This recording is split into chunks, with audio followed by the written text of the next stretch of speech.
Hello guys, I hope you people are doing fine. Guys, आज हम लोग बात करेंगे ना पार्टनरशिप एडमिशन के दो बहुत ही इंपॉर्टेंट कॉन्सेप्ट्स के बारे में। फर्स्ट है workman compensation reserve and the second one is investment fluctuation reserve. तो गाइस, आज पहले हम लोग ना बात करेंगे वर्कमैन कॉम्पेंसेशन रिजर्व के लिए। हम लोग ये सीखेंगे सबसे पहले कि वर्कमैन कॉम्पेंसेशन रिजर्व होता क्या है, और साथ ही साथ हम ये भी सीखेंगे कि इसके अलग अलग सिनेरियो में हम लोग वर्कमैन कॉम्पेंसेशन रिजर्व के साथ डील कैसे करते हैं, मतलब वर्कमैन कॉम्पेंसेशन रिजर्व्स का क्या एडजस्टमेंट करते हैं। फाइन गाइस, सबसे पहले तो ये समझिए कि वर्कमैन कॉम्पेंसेशन रिजर्व होता क्या है और इसको बनाते किस लिए। गाइस, आपको तो पता ही होगा कि फैक्ट्री में काम होता है, लेबर्स वगैरह काम करते हैं, तो एक्सीडेंट होने के काफ़ी चांसेस रहते हैं क्योंकि वो लोग बहुत तरीके की मशीनों के साथ डील करते हैं और मशीनरी काफ़ी ज़्यादा इक्विप्ड रहती है वहाँ पे फैक्ट्रीज वगैरह में, तो एक्सीडेंट होने का there is always a chance, right. It's not only because of machinery and all, कोई भी इलेक्ट्रिसिटी, कुछ भी किसी भी तरह का इंसिडेंट आप समझ लीजिए। तो अगर कोई एक्सीडेंट वर्क प्रीमाइसेस पे हो जाता है तो it's the responsibility of the organisation कि ऑर्गेनाइजेशन को ही उनका जो एक्सीडेंट वगैरह का खर्चा है वो बेयर करना पड़ेगा। तो हम लोग उस पर्टिकुलर चीज़ को कॉम्पेंसेशन बोलते हैं। फाइन, तो ये जो कॉम्पेंसेशन है ना, ये ऑर्गेनाइजेशन पे करती है अग्रीव्ड पर्सन को, मतलब जिसपे जो, मतलब कहने का मतलब जो विक्टिम हो कोई पर्टिकुलर चीज का, हमारे जो वर्कमैन है, ठीक है। तो वर्कमैन एक तरह का आप बोल सकते हैं कि दूसरा नाम है लेबर्स वगैरह का। तो यहाँ पे अब क्या है कि ऑर्गेनाइजेशन के पास हमेशा तो पैसे नहीं होते, तो वो लोग क्या करते हैं ना, स्टार्टिंग से एक रिजर्व बना के रखते हैं कि जिस टाइम अगर एक्सीडेंट वगैरह होगा तो हम लोग इस पर्टिकुलर रिजर्व से पैसा निकाल के देंगे। तो ये वर्कमैन कॉम्पेंसेशन रिजर्व होता है, ठीक है। अब मान लीजिए कि वर्कमैन कॉम्पेंसेशन रिजर्व तो आपने बना लिया, लेकिन पहला सिनेरियो मान लीजिए आपने वर्कमैन कॉम्पेंसेशन रिजर्व 10 लाख रुपए का बना लिया, या फिर मान लीजिए 50,000 रुपए का बना लिया और कोई एक्सीडेंट हुआ ही नहीं। तो आप तो ऑर्गेनाइजेशन एज ऑर्गेनाइजेशन आप लकी हो गए, आपने एक साल के लिए वर्कमैन कॉम्पेंसेशन रिजर्व बनाया, लेकिन साल के एंड में वर्कमैन कॉम्पेंसेशन रिजर्व का कोई काम ही नहीं हुआ, मतलब कोई इंसिडेंट वगैरह हुआ ही नहीं, तो आप फ्री में तो बांटोगे नहीं। तो आप क्या करोगे उस सिनेरियो में, देखिए पहला सिनेरियो है when there is no claim against workman compensation reserve, मतलब अगर मान लीजिए कि कोई ऐसा इंसिडेंट हुआ ही नहीं जिसके लिए आपको पे वगैरह करना पड़ा, तो उस केस में सारा का सारा रिजर्व का पैसा है ना आप पार्टनर्स कैपिटल अकाउंट में ट्रांसफर कर दोगे on in which ratio, old profit sharing ratio. ये पहला केस है। एंड सेकेंड केस क्या है, if the claim of workman compensation reserve is lower than the amount of workman compensation reserve। मान लीजिए ऐसा सिनेरियो है कि आपने 50,000 का वर्कमैन कॉम्पेंसेशन रिजर्व बनाया, फाइन, लेकिन ना जो लायबिलिटी इनकर हुआ वो 20,000 का था। मान लीजिए आपका एक लेबर था, एक वर्कमैन था आपकी फैक्ट्री में जो घायल हो गया और उसका खर्चा सिर्फ 20,000 आया।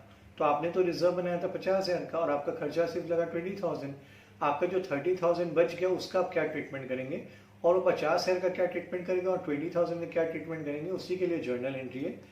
क्या है कि जितना का आपने रिजर्व बनाया था पहले तो उसको कैंसिल करना पड़ेगा, क्योंकि जब आप रिजर्व बनाते हो तो रिजर्व को क्रेडिट करते हो, तो उसको कैंसिल करने के लिए पूरा 50,000 आप डेबिट करोगे। उसके बाद आपका जितना खर्च लगा है तो वो कहाँ चला जाएगा, provision for workman compensation claim में 20,000 जो कि आपका खर्च लगा था, और बाकी का 30,000 जो है वो पार्टनर्स कैपिटल अकाउंट में आप ट्रांसफर कर दोगे in old profit sharing ratio जो कि 30,000 था। आई होप आपको ये सेकंड सिचुएशन भी समझ में आ गया होगा। अब हम लोग बात करेंगे वर्कमैन कॉम्पेंसेशन रिजर्व तब जब मान लीजिए आपने 50,000 का रिजर्व बनाया और आपका पूरा का पूरा खर्चा उतना ही लग गया, मतलब आपने रिजर्व बनाया था 50,000 का और आपके फैक्ट्री में जो इंसिडेंट हुआ, जो एक्सीडेंट हुआ, उसका खर्चा भी 50,000 हो गया, मतलब क्लेम भी 50,000 हो गया।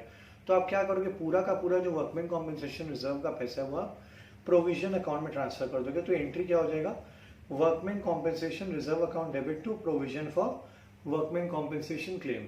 तो ये चीज आपको समझ में आया, फाइन। अब ये चौथा सिनेरियो है, व्हाट इफ आपने रिजर्व जितना का बनाया उससे ज्यादा का कॉम्पेंसेशन हो गया, मतलब कि मान लीजिए एग्जाम्पल के तौर में आप समझ लीजिए, let me just adjust the screen. हाँ, एग्जाम्पल के तौर पे आप समझ लीजिए कि आपने वर्कमैन कॉम्पेंसेशन रिजर्व बनाया था 50,000 रुपये का, ठीक है, और वहाँ पे आपके जो फैक्ट्री में जो घटना घट गई उसका कॉम्पेंसेशन आपको पड़ गया 60,000 का, तो आपको एक्स्ट्रा कितना पड़ गया 10,000। तो जो 10,000 है ना वो रिवैल्यूएशन अकाउंट से आएगा, ठीक है, और उसके बाद आप सारा का सारा पैसा प्रोविजन में ट्रांसफर कर दोगे, जैसा कि एंट्री है वर्कमैन कॉम्पेंसेशन रिजर्व जो आपने बनाया था, रिवैल्यूएशन अकाउंट जो आप 10,000 रुपया लेके आए, और उसके बाद फाइनली पूरा का पूरा 60,000। और finally now the question arises 10,000 जो रिवैल्यूएशन का पैसा आएगा कहाँ से? ये पार्टनर्स को बेयर करना पड़ेगा, मतलब partners old profit sharing ratio में ये पैसा देंगे, तो उसका भी एंट्री आपको पास करना पड़ेगा। क्या? Partners capital account debit to revaluation account 10,000 जो इन लोग का पैसा लगा। फाइन। तो इससे रिलेटेड जो शीट है मैं आपको शेयर कर दूंगा, कुछ एग्जाम्पल्स भी मैं आपको शेयर कर दूंगा। आप अगर मेरा लेक्चर सुन पा रहे हो अच्छे से और अगर आप समझ पा रहे हो तो आपको इलस्ट्रेशन बहुत अच्छे से समझ में आ जाएगी। तो आपको इलस्ट्रेशन जो जो करने रहेगा मैं आपको बता दूंगा, शीट में आपको ग्रुप में बता दूंगा। तो आपको वर्कमैन कॉम्पेंसेशन रिजर्व बहुत अच्छे से समझ में आ गया होगा गाइस। अब हम लोग नेक्स्ट कॉन्सेप्ट की तरफ चलते हैं जो कि है इन्वेस्टमेंट फ्लक्चुएशन रिजर्व। क्या नाम है इस पर्टिकुलर टॉपिक का? The name of the topic is investment fluctuation reserve. Fine. अब ये इन्वेस्टमेंट फ्लक्चुएशन रिजर्व क्या, मैं आपको समझाता हूँ। गाइस आपको पता ही है कि जब भी मतलब ऑर्गेनाइजेशंस बिजनेस करती है तो अपना इन्वेस्टमेंट भी करती रहती है। ऑर्गेनाइजेशन को हमेशा से डर रहता है ना कि उनका इन्वेस्टमेंट का पैसा डूब नहीं जाए, क्योंकि आपको पता है कि मार्केट काफ़ी रिस्की जगह है, आपका पैसा कोई ज़रूरी नहीं हमेशा सिक्योर हो। तो ऑर्गेनाइजेशन इस रिस्क से अपने आप को बचाने के लिए क्या करती है ना, एक रिजर्व बनाती है जिसको हम लोग बोलते हैं इन्वेस्टमेंट फ्लक्चुएशन रिजर्व। तो इन्वेस्टमेंट फ्लक्चुएशन रिजर्व का मतलब मेन ऑब्जेक्टिव ही होता है कि ऑर्गेनाइजेशन को रिस्क से बचाए, मतलब अपना रिस्क कवर करके दे। ठीक है, जब भी आपका लॉस वगैरह होगा तो इन्वेस्टमेंट फ्लक्चुएशन रिजर्व से आप पैसा एडजस्ट कर लेंगे। तो इसमें भी अलग अलग केस है। जैसे मान लीजिए कि अगर ऐसा सिचुएशन हुआ, पहला situation when book value and market value of investment is same. मान लीजिए ऐसा हुआ कि आपने ना इन्वेस्टमेंट किया था, मान लीजिए 10 लाख, मान लीजिए आपने इन्वेस्टमेंट किया 10 लाख रुपए का। ठीक है, और आपको ऐसा लग रहा था कि आपका जो वैल्यू है ना वो 5 लाख हो जाएगा, लेकिन आपको लग रहा था मतलब कि आपका इन्वेस्टमेंट का वैल्यू 5 लाख रुपए से गिर सकता है। तो आपने क्या किया, 5 लाख रुपए का इन्वेस्टमेंट फ्लक्चुएशन रिजर्व बना के रख लिया। लेकिन जब टाइम आया, मान लीजिए आपके ऑर्गेनाइजेशन में कुछ चेंजेस आया, पार्टनरशिप फर्म रिकंस्टिट्यूट हुआ या फिर कोई नया पार्टनर आया या फिर गया, तब उस केस में तो हम लोग हिसाब किताब करेंगे। तो यहाँ पे ऐसा सिनेरियो कि आपका मार्केट वैल्यू और जो बुक वैल्यू दोनों का इन्वेस्टमेंट का सेम ही रह गया, मतलब कोई चेंज नहीं आया। तो आप क्या एंट्री करोगे, जितना भी इन्वेस्टमेंट फ्लक्चुएशन रिजर्व का पैसा था 5 लाख, वो तो कोई यूज में नहीं आया क्योंकि आपके अकाउंट में कोई चेंज ही नहीं आया। आपका इन्वेस्टमेंट अभी भी 10 ही लाख रह गया। आपने सोचा था वो 5 लाख हो जाएगा, तो आपने अलग से 5 लाख रुपए का रिजर्व बना लिया। वो 5 लाख रुपया तो अनयूज रह गया क्योंकि आपका मार्केट वैल्यू अभी भी 10 लाख रुपए ही है। तो ये 5 लाख रुपया जो है ना पार्टनर्स कैपिटल अकाउंट में profit sharing old profit sharing ratio में ट्रांसफर कर दीजिएगा। ठीक है, मान लीजिए अब ये सेकंड सिनेरियो है कि when the market value of investment is less than the book value. मान लीजिए कि ऐसा सिचुएशन है कि आपका जो मार्केट वैल्यू, मान लीजिए इन्वेस्टमेंट का वैल्यू कम हो गया बुक वैल्यू से। आपका बुक वैल्यू था 10 लाख रुपया, आपने रिजर्व बनाया था 5 लाख रुपया, और उस पर्टिकुलर बुक वैल्यू से आपका मार्केट वैल्यू कम हो गया। तो उस केस में क्या होगा, उसमें अलग अलग सिनेरियो। पहला देखिए क्या लिखा हुआ है, fall in the values less than investment fluctuation reserve. मान लीजिए कि आपने अपना बुक वैल्यू जो था वो 10 लाख रुपया मेंटेन किया था। कितना में मेंटेन किया था? 10 लाख रुपया। बहुत ध्यान से सुनिएगा। ठीक है, आपको लग रहा था कि आपका मार्केट वैल्यू 5 लाख हो जाएगा। तो कितना कम हो जाएगा? 5 लाख कम हो जाएगा, क्योंकि पहले 10 लाख था, आपको लग रहा था 5 लाख से कम हो जाएगा, मतलब अब 5 लाख हो जाएगा। तो आपने 5 लाख का इन्वेस्टमेंट फ्लक्चुएशन रिजर्व बनाया, लेकिन आपका जो इन्वेस्टमेंट का वैल्यू था ना वो 8 लाख हुआ, मतलब 2 ही लाख कम हुआ। आपने फ्लक्चुएशन रिजर्व बना लिया था 5 लाख का, लेकिन आपका वैल्यू कितना से कम हुआ? सिर्फ 2 लाख से। तो 2 लाख जो है ना वो आप क्या करोगे, इन्वेस्टमेंट अकाउंट में ट्रांसफर कर दोगे। तो यहाँ पे देखिए जर्नल एंट्री लिखा हुआ है, ये जो इन्वेस्टमेंट फ्लक्चुएशन रिजर्व है ना, इसमें जितना का आपने रिजर्व बनाया था 5 लाख वो लिख दीजिएगा। उसके बाद आपका एक्चुअल में कितना नुकसान हुआ, आपने सिर्फ 2 लाख रुपए का नुकसान किया क्योंकि आपका 2 लाख रुपया से वैल्यू कम हुआ है। तो जितना 2 लाख का आपका नुकसान हुआ, आप क्या करोगे, इन्वेस्टमेंट फ्लक्चुएशन रिजर्व से इन्वेस्टमेंट में ट्रांसफर कर दोगे। आपके इन्वेस्टमेंट फ्लक्चुएशन रिजर्व में 5 लाख रुपए थे, लेकिन एडजस्ट अभी तक सिर्फ 2 लाख रुपया हुआ और 3 लाख रुपया बच गया। जो 3 लाख रुपया बच गया ये पार्टनर्स कैपिटल अकाउंट में आप ट्रांसफर कर दीजिएगा। क्लियर हो गया। मान लीजिए ऐसा सिनेरियो है कि आपने इन्वेस्टमेंट फ्लक्चुएशन रिजर्व 5 लाख रुपए का बनाया था, मतलब आपका इन्वेस्टमेंट का वैल्यू 10 लाख था, आपको लग रहा था 5 लाख रुपए से वैल्यू कम हो जाएगा, तो आपने 5 लाख रुपए का रिजर्व बना लिया। ठीक है, और आपका लॉस ना 5 लाख रुपए का ही हुआ, मतलब इन्वेस्टमेंट का वैल्यू आज के डेट में 5 लाख हो गया, पहले 10 लाख था 5 लाख हो गया।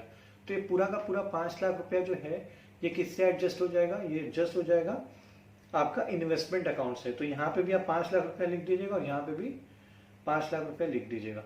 आई होप आपको ये बहुत अच्छे से समझ में आया। थर्ड सिनेरियो ऐसा है कि मान लीजिए कि आपका बुक वैल्यू है इन्वेस्टमेंट का 10 लाख, ठीक है। आपने सोचा था कि हो सकता है कि 5 लाख रुपए इसका वैल्यू गिरेगा, तो आपने फ्लक्चुएशन रिजर्व बना लिया 5 लाख रुपीज का। अब सिचुएशन ये है कि आपका जो इन्वेस्टमेंट्स का वैल्यू है ना वो 6 लाख रुपए से कम हो गया। मतलब आपने 5 लाख का रिजर्व बनाया था लेकिन वैल्यू अब हो गया 4 लाख, मतलब 10 लाख से 4 लाख हो गया, मतलब 6 लाख रुपए का आपका लॉस हो गया।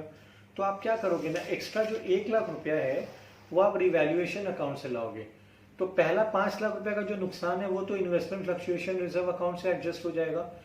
आप एक्स्ट्रा 1 लाख रुपया जो है आप रिवैल्यूएशन अकाउंट से लेके आओगे और वो जो रिवैल्यूएशन अकाउंट का पैसा है वो पार्टनर्स को अपने कैपिटल अकाउंट से बियर करना पड़ेगा in old profit sharing ratio. तो सबसे पहले आप क्या करोगे, जो इन्वेस्टमेंट फ्लक्चुएशन रिजर्व आपने बनाया था 5 लाख का आप यहाँ पे लिख दोगे, ठीक है। अपना इन्वेस्टमेंट्स ये 5 लाख लिख दोगे, फिर रिवैल्यूएशन में आपने 1 लाख रुपया लेके आया वो लिख दोगे और आपका वैल्यू कितना से कम हुआ 6 लाख, वो यहाँ पे लिख दोगे, ठीक है।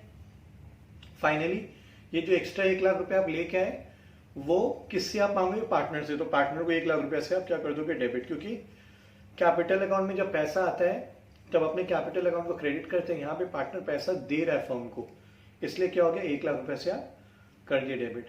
अब कभी कभी ऐसा भी होता है गाइस कि आपने रिजर्व बनाया था, आपको लग रहा था कि नुकसान हो जाएगा, मतलब आपने क्या किया 5 लाख रुपए का इन्वेस्टमेंट फ्लक्चुएशन रिजर्व बना लिया। आपका मार्केट वैल्यू, पहले आपका बुक वैल्यू 10 लाख रुपया था इन्वेस्टमेंट का, आपको लगा कि ये 5 लाख से इसका वैल्यू गिरेगा तो आपने 5 लाख रुपया का इन्वेस्टमेंट फ्लक्चुएशन रिजर्व बना लिया। लेकिन सिनेरियो अलग हो गया, मार्केट वैल्यू ऑफ इन्वेस्टमेंट का 11 लाख हो गया, मतलब कम नहीं हो बल्कि 1 लाख रुपया बढ़ गया। तो उस केस में आप इन्वेस्टमेंट फ्लक्चुएशन रिजर्व का क्या करोगे, सबसे पहले जो इन्वेस्टमेंट फ्लक्चुएशन रिजर्व आपने बनाया वो पूरा का पूरा 5 लाख जो है वो पूरा का पूरा पार्टनर को ट्रांसफर कर देना ओल्ड प्रॉफिट शेयरिंग रेशियो में, क्योंकि आपका का नुकसान तो हुआ ही नहीं, आपका तो उनका प्रॉफिट हो गया। तो वो रिजर्व अब at the end of the day है तो पार्टनर का ही, तो पार्टनर को ट्रांसफर हो जाएगा इस एंट्री से। फिर उसके बाद आपका वैल्यू कितना से बढ़ा, आपका वैल्यू बढ़ा 1 लाख रुपया से, तो इस बार आप क्या करोगे ना, इन्वेस्टमेंट को डेबिट कर दोगे 1 लाख रुपया से, जितना से आपका फायदा हुआ रिवैल्यूएशन को क्रेडिट कर दोगे 1 लाख रुपया से। और फाइनली जो रिवैल्यूएशन में 1 लाख रुपया बढ़ गया उस पर किसका हक है, पार्टनर्स का हक है। तो पार्टनर्स क्या करेंगे, पार्टनर्स के अकाउंट में आप 1 लाख रुपया क्रेडिट कर देना, राइट। तो पार्टनर्स को फायदा हो जाएगा। तो ये पार्टनर्स को ओल्ड प्रॉफिट शेयरिंग रेशियो में बांट दीजिएगा पार्टनर्स कैपिटल अकाउंट में। तो गाइस आई होप आपको वर्कमैन कॉम्पनसेशन रिजर्व और इन्वेस्टमेंट फ्लक्चुएशन रिजर्व दोनों का कॉन्सेप्ट बहुत अच्छे से समझ में आ गया होगा। मैं आपको इसका शीट्स वगैरह दे दूंगा और इसका जर्नल एंट्री वाला शीट भी आपको दे दूंगा, आप इसको पूरा कॉपी में अच्छे से उतार लीजिएगा, इस वीडियो को बहुत अच्छी तरह से देख लीजिएगा, फिर हम लोग इससे रिलेटेड इलस्ट्रेशन करेंगे। Thank you.